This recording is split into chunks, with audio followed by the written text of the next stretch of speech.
What's going on, guys? Welcome into the channel. Welcome back if you're new. It's been a little bit for me. Only dropped 2 videos last week. Gotta be better. Gotta work harder. But I was a little busy. Was thinking of a lot of stuff. Was snowed in. Enjoying some time with the family. But I've been brainstorming this one. Been working on it a little bit. Gonna have to do some editing on this one. Trying to make it like one of my more professional videos I drop. But today I'm giving my Browns offseason wish list roadmap, whatever you want to call it. Some will call it a wish list, some will call it a goal. It's me saying what the most ideal situation in my mind would be for the Cleveland Browns. And the way I've kind of set this up is there's multiple options too, so you guys could like let me know in the comments what you think. If I should have went another way, if you would have did this, or you would have did that. We're gonna have the free agency. I'm gonna show who I have returning, who I think we should re-sign, some trade targets. We're gonna do a draft, and I'm gonna show you.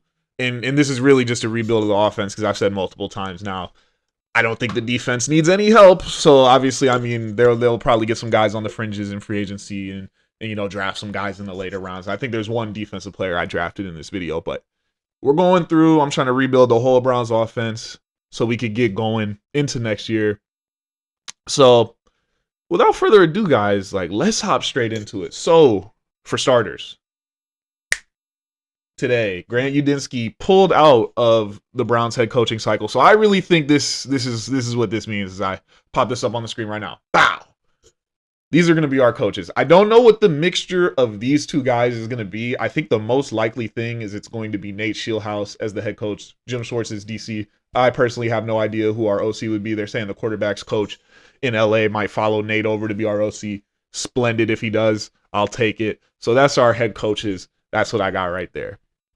So next, going to swap it up on the screen. Pop this up on the screen. Boom! Returning starters and notable players. You see I've got 8 guys here, and I'm just now realizing I forgot somebody. I will put that down in a moment, or I'll let you guys know who that is after I go through. Quarterback, Shedeur Sanders. Got him. Need to bring him back. Our starter from last year won the most games, 3 and 4. Showed lots of promise. Want to see what he could do with different pieces around him on the roster this year. Our running backs, Quinshon Judkins and Dylan Sampson. Dylan Sampson proved to be a great change of pace back for us last year. Quinshon Judkins was a running back who showed plenty of promise, but just needed a little more blocking, more yards after contact. It seemed like a million times more yards after contact. He was getting hit in the backfield every play. Gets hurt, breaks his ankle towards the end of the season, but he should be up, ready to go next year. The man, the myth, the legend, the infamous Jerry Jeudy, loved and hated by many Browns fans nationwide. He will be back. We're hoping that Nate Shieldhouse and that osmosis he's gotten from being around Sean McVay and Matt Campbell and all these guys in his career is going to help him scheme up Jerry Jeudy to be our Cooper Kupp somehow on this team. Isaiah Bond will be back as a guy who's not going to be a starter, but will be, a rotational deep threat. Hopefully we're minimizing his role, but making him better at what he's good at, which is running straight and running straight very fast. The big dog himself, probably the offensive MVP for us last year, Harold Fannin, will be coming back as well, of course. And speaking of Harold Fannin, I forgot to put David Njoku on this because the 4 and 4 just looks so even. But David Njoku would plan and like to have him back too. The only offensive lineman who started that I want to retain, Tevin Jenkins. I'm planning on placing him at one of our guards, and I'll let you guys know in a few moments how I'm going to replace that other guard slot. And DeJuan Jones, guy who's kind of going to be our top backup, but could possibly be in a position battle for one of those tackle spots. So as that stands right now, bam, I'll put that on the screen. This is our returning starters. I got the backups in the bottom left right there. We got Harold Fannin, Shedeur, Quinshon Judkins, Tevin Jenkins, Jerry Jeudy. Those are our 5 starters right now. So next, quarterback moves, if any. So me personally in this scenario, I decided that I was rolling with Shedeur. I was building around Shedeur. I was making it so he's got this whole season with everything he's going to need around him to show if he's the guy or if he's not the guy. Speaking of which, Shedeur Sanders just made the Pro Bowl today. So congratulations to him. Pro Bowl, they got to find a way to make us want to watch that game nowadays. One of the ways is by putting Shedeur on there. I know plenty of people will turn on the TV to see that. But Mac Jones, I put him down as the other quarterback option. Now, this is one of those things that's iffy. Do the 49ers want to trade him? Because if you're a Super Bowl team and you have a great backup, you have a quarterback like Brock Purdy who's proven to be injured, why would you want to get rid of Mac Jones? You would want to keep that safety net there. Malik Willis I also put on here because I think he's also the other best option that would be available-ish to the Browns. But I think he's priced himself out of us because there's still so many teams that need quarterbacks. And I don't think the Browns are in a position where they should be signing a guy and committing to that long term. What I mean by that is Malik Willis will probably sign him to a 2-3 year deal and say he comes in and he's not it this year. You still got to pay him 2 more years and you're trying to draft a quarterback the year after that. So I didn't like that at all. That's why I decided to stick with Shedeur. So up next, let me take you guys to the free agency. So got the names listed here. You see the guys. We got Rasheed Walker, Braden Smith, Tyler Linderbaum, Alec Pierce, Romeo Doubs, Wan'Dale Robinson. So I am not saying we're going to sign all of these players. As you can see how I kind of have them grouped up, though. I'm saying we need to sign a good combination. I put the receivers at the bottom because in how I did it, I don't think we would need to sign any of these guys. It's very possible that we're going to have to sign a receiver because that's going to be the best way we can get some talent in the room. I would want it to be one of these guys. Alec Pierce, great deep threat in the NFL. He's got 1,000 yards on like 50 catches this season. Just knows how to go deep. Wan'Dale Robinson, slot machine, catch machine. Just a guy who's going to make some plays. He barely scraped his way to 1,000 yards, but a reliable slot target, a little shifty guy. Romeo Doubs, I feel like he's a guy that could do a little bit of everything. Master of none, good at many type deal. So he's just a solid receiver, super solid NFL receiver. Optional to sign those guys. In this scenario, I did not. The tackles, Rasheed Walker, Braden Smith. We got to walk away with one of those guys. Because I knew who I was targeting in the draft, I did go with Braden Smith, who's a very solid tackle in the NFL. I thought him and Rasheed Walker were very comparable. One's a left tackle, one's a right tackle. Braden's a right tackle, so I went with him. Just super solid guy, pretty solid, better pass blocker than a run blocker, but just super solid tackle. A guy that's going to be nations better than KT Leviston, who we were starting last year. Tyler Linderbaum was the one guy who I couldn't find a comparable replacement for. I think this is who we need to approach with a nice contract, a nice hefty contract this offseason. Go after him. Say, we need you to come be our center because we need to piece together this O-line badly, and we want you to be the guy in the middle to help patrol things, make things easier for our quarterback behind you. So now that we've got those signings I told you, let's get them back on the screen now. Boom. We got Tyler Linderbaum now filling in at center, Braden Smith at right tackle, and we still got some spots to fill out. We still need to fill out our whole left side of our line. We still need to get 2 more receivers, and I'm going to let you guys know what I was thinking for that. So if I could go to my trade targets thing, here we go. I already made the video on the channel about Marvin Harrison Jr. and how I feel about him, and the way I wrote on my notes, I said the juniors. It was, I was watching the Ultimate Cleveland Sports Show, and they had a great talk about a article. I forgot who wrote it, but it was an ESPN article, and he was talking about all the trade options. Ignore the 2 guys at the bottom right now. Brian Thomas Jr., I think, is the top option, though he will be the most expensive. He had a super down year. I know I drafted him on my fantasy team. Parker Washington emerged. Jacoby Myers trade paid off, and they said I don't know if it was the owner, the coach, or whoever, but after Travis Hunter gets hurt this year, they came out and said, we still plan to use him heavily on both sides of the football next year. There's not room for all 4 of those mouths to get fed. And I think, a team that we've made a million trades with, Andrew Berry might be able to get on the phone and sweet talk his way into them saying, you need to cash in on this guy now, because if you want to play all those guys, is the highest his value is going to be after that spectacular year he had last year. So I think Brian Thomas is a huge trade target, just like Marvin Harrison, a guy who's in a similar situation with Michael Wilson, Trey McBride out there, and he hasn't performed for 2 years. So I think Marv would be a little bit cheaper than Brian, but I think either one of these juniors would be a great trade to make for the Cleveland Browns to go get them in. You got a bona fide top receiver, honestly, in my opinion, especially in this receiver room as it stands. The bottom 2, Brandon Ayuk, super long shot trade. This is one of those scenarios where we had to sign a Romeo Doubs. We don't know what we're going to get in the draft. And it's like, man, let's call it the 49ers and see, 7th round pick for Brandon Ayuk. A.J. Brown, it's a very interesting case. He may stay in Philly. He might not. It's a lot to still go on there. But the issues with Sirianni and all the sideline spats, it's been well documented with him. And I would take him on the team. I don't know who wouldn't. I've heard some people say that, but that's a Super Bowl champion wide receiver. I've seen A.J. Brown do nasty things on the football field. That's a guy who can get all the targets he wants if he comes here. So I'm sure Shedeur would love to throw it to him.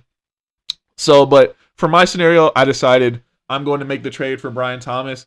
And for the sake of just maybe a slight overpay, depending, I'm not sure what they would think, I gave them the 24th overall pick for Brian Thomas. So boom, we throw him into the lineup on the opposite of Jerry Jeudy at receiver. And now we got left tackle, left guard, and wide receiver that we need to take care of in the draft.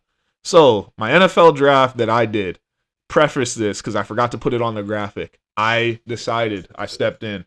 Boom, I said we need to get some more talent. I want to double dip in the first round. But they're like, but Rob, you just traded the 24. So how are you going to double dip in the first round? Hear me. Call it what you want. I'm using the systems. I got the simulators. That's all I could do. I don't have PFF. I'm not paying for that right now. I'm not having it like that. Got on the best one I could find. And I said, I'm making a deal. I called up the Cowboys. I called up Jerry Jones. I said, listen, Jerry, you need to get up in the top 6 because you need a piece of whoever you want to get. David Bailey, Ruben Bain, Delane if you want to reach, or if you want to get another guy, Caleb Downs, whatever. You need help on this defense. I'm calling you up. I'm offering you a deal. The deal I sent the Dallas Cowboys was the number 6 overall pick, the number 70 overall pick, a second round pick next year, and a third round pick next year for the number 12 and number 20 overall pick. So with that knowledge now, we were picking at 12 and 20 in this draft, 39 and 107. Those were our 4 picks. I did a 4-round mock, and I did a faux trade. I couldn't do it because it was all, but I sent the 24 away to Jacksonville for like a 6. Just as, imagine that's Brian Thomas. Here's what we walk away with. With the 12th pick, I go with the dog himself. Like, everything about this guy just screams like, and I think there could be a world where he might drop. Like, if you're Andrew Berry, you hope this dude runs slow with the combine or something, because I think he's one of the best players, but it just screams like the scouts are going to read too much into the measurables, the this, the that, and miss out on an absolute baller. That's Mekhi Lemon. I grabbed Mekhi Lemon at 12. Spin back, we got 8 picks. I was hoping he would fall for me. I was targeting it. And the way these tackles on the board, like, there's so much. Like, Field Yates just said today that he thinks Monroe Freeling could be a top 10 pick, and I could see it.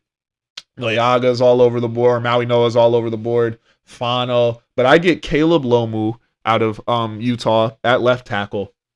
I'm going to slide him in right there. So, I mean, boom, right there.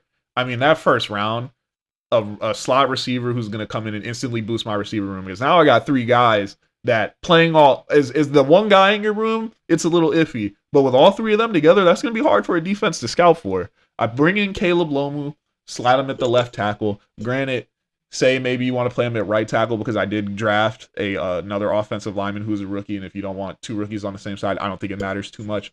But I get a guard in the second round house who some are calling the best pass protector in the NFL draft in Chase Bizantis out of Texas A&M. I've been on this guy for a while. He's been climbing up the boards. I remember when I first started doing the mocks, this was like a guy that would be there in the 3rd. Now he's going early 2nd. So grab him. That first 3 is amazing. Like, that plugs in the rest of the starting holes on offense. And I'm telling you, when I switch back and I plug those guys in, you're going to be thinking about it. You're going to be like, man, if this was the Browns offense next year, we might be putting up some points. And then in the 4th round, I draft Jalen Kilgore out of South Carolina. Not going to act like I know too much about him. Just know he's a pretty athletic safety who's shown some ball hawk traits. Guy who's not afraid to tackle. Just a nice little player to bring in, rotate in there with Hickman and Delpit. But let me show you guys the final product. And here we go. Look at that, man. Quarterback Shador with Judkins next to him in the backfield. Linderbaum, Bizantis, Lomu, Jenkins, and Smith. A completely retooled, new and fresh O-line, ready to actually help our players have time and holes to make plays. Harold Fannin split off at the tight end with Mekhi Lemon on the slot, flanked by Jerry Jeudy and Brian Thomas Jr. on the solo side. Guys, let me know what you think. Because, I mean, I'm looking at this and I'm getting giddy because this screams nothing but hope in that we actually get a real true look at some people from last year. Like, imagine Harold Fannin, who had the year he had when defenses got to key in him. Now, if he had Mekhi Lemon, who was drawing attention in the slot with a Brian Thomas Jr. out on the outside as a deep threat, like Shador Sanders with that many weapons at his disposal, maybe we find out he is the quarterback of the future. If not, you're set up. If you could retain everybody, you just go into next year and you get your guy. Quinshon Judkins behind an actual NFL O-line might be special because I saw that dude running through all types of just stress. And I mean, he does miss some holes occasionally, but I just think with a line that could get him some push, I think he could definitely be a a 1,200 plus yard rusher. Who knows? Jerry Jeudy could have a resurgence with Nate Shieldhouse's coach, who I believe we'll probably hear about that very soon. Being schemed open, and that's the thing. Like, the players are one thing, but I'm assuming the offensive scheme is just going to take such a high jump with that McVay influence on Shieldhouse coming in this year. So let me know what you guys think about this team. Let me know what you guys would have done differently. Let me know if I don't know what I'm talking about or if I was cooking. Like, let me know, guys. Love talking with you guys in the comments. As always, follow me on Instagram, TikTok. TikTok's been acting like super weird lately. I post some videos getting like 0 views. But you guys have been watching a lot of my shorts. I've been getting some interaction on Instagram. So love to see that. And I don't know what my next idea for my video is, but this one I think is gonna turn out really good. I hope you guys enjoy it. So as always, have a blessed night, and I'll see you guys next time.